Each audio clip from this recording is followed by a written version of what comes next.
So you've got this amazing research topic, right? You've got a solid proposal all lined up, but then you hit the absolute wall that breaks most studies. Who exactly are you going to study? Because let's be real, if you pick the wrong participants, your data just won't matter, and your conclusions are going to be totally biased.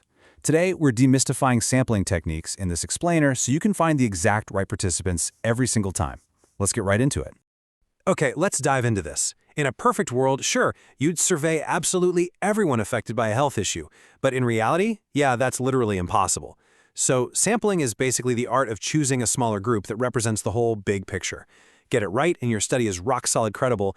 Get it wrong and, well, you've just wasted all your time and funding. You absolutely have to systematically narrow down that broad idea into a highly specific, testable population. But, before we can even find the who, we really need to lock down the what. And this all starts with formulating a true, researchable question. Now, this isn't just some vague curiosity or, a random shower thought you had.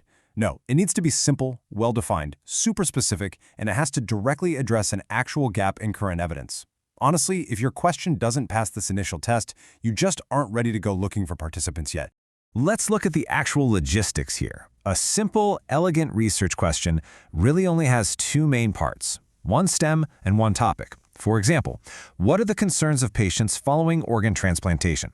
The stem is just what are, and the topic is the concerns of patients after organ transplantation. See, you aren't asking this massive, messy question about age and educational level and positive adaptation all at the exact same time, because doing that makes finding a clean sample pretty much impossible.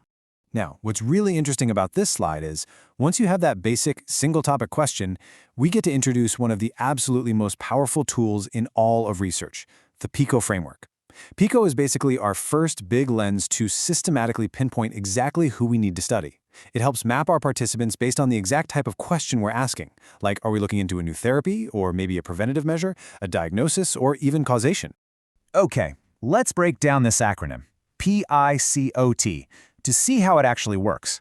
It stands for Population, Intervention, Comparison, Outcome, and Time. Dividing your overarching question into these specific concepts, it's literally a researcher's superpower. It firmly anchors your P, the population, in a highly specific context. So you're no longer just looking for people with a disease, you are defining the exact study group, the specific action or exposure they're going to face, who the control group is, exactly what you're measuring, and over what time frame. Let's bring this to life with some real examples. PICO transforms these vague, kind of floating ideas into highly specific subsets. So instead of just studying adults, you specify adults who binge drink. And then you can compare them to a control group of non-binge drinkers to measure something concrete like mortality rates. So whether it's patients with knee osteoarthritis or healthy older women suffering hip fractures, PICO ensures your study design perfectly matches your exact analytical needs. So the crucial point here is that you must continuously prune your research question. Think of it like trimming a bonsai tree. You need to systematically cut away absolutely anything unnecessary so that only the pure essence of your population and your intervention is left. You've got to refine your question down to something that's conceptually fascinating, but, and this is key, actually feasible to test in the real world. And that brings us right to our next major filter. You've got this perfectly pruned population identified via PICO, but you really have to ask yourself a hard truth. Is studying this exact group actually realistic? To figure that out, we apply our reality check. Enter the FINER criteria. So FINER stands for feasible, interesting, novel, ethical, and relevant. Now, a population might fit your PICO framework flawlessly, right? But it completely fails the FINER test if, say, the findings ultimately won't actually matter to practitioners, or maybe it's just unethical to test them. Your target sample and your research question need to hit every single one of these marks if you want to move forward. Let's do a quick deep dive into that very first letter, feasibility. Because the ultimate question you literally must ask yourself is, do I actually have the time, the resources, the skills, and the access to data to conduct this study? You have to be completely honest with yourself here. Do you have the right equipment, the statistical know-how? I mean, if you can't even access the participants, the study is dead in the water before it even begins. And true feasibility also means anticipating sample constraints way before they actually happen. It's kind of like how engineers test ultra-thin battery films, right? They know the specimens might tear during testing, so they preemptively create backups. You need to apply this exact same mindset to your human participants. Anticipate dropouts, anticipate access issues, and for sure, have a solid contingency plan ready to go. All right, so once you've defined your highly specific, feasible sample, a massive decision still remains. How do you actually interact with them? And this brilliantly illustrates the divide between two main paradigms. We've got the positivist paradigm versus participatory action research, or PAR.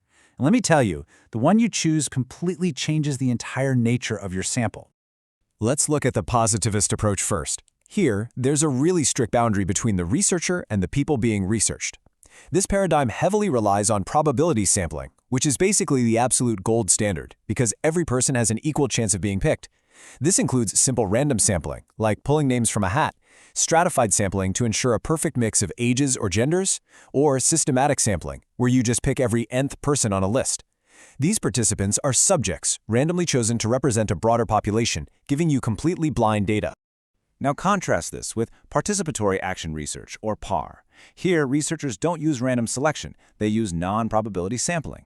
While it's way faster and cheaper, it carries more bias, but it's chosen for very specific goals. You might use convenience sampling, just asking people right in front of you, or snowball sampling, where participants invite their friends, which, by the way, is absolutely amazing for hidden or hard-to-reach populations. Researchers select specific, homogeneous groups who actively participate, like a recent study that looked at 33 specific households. In this setup, the community members are active partners, not just passive subjects.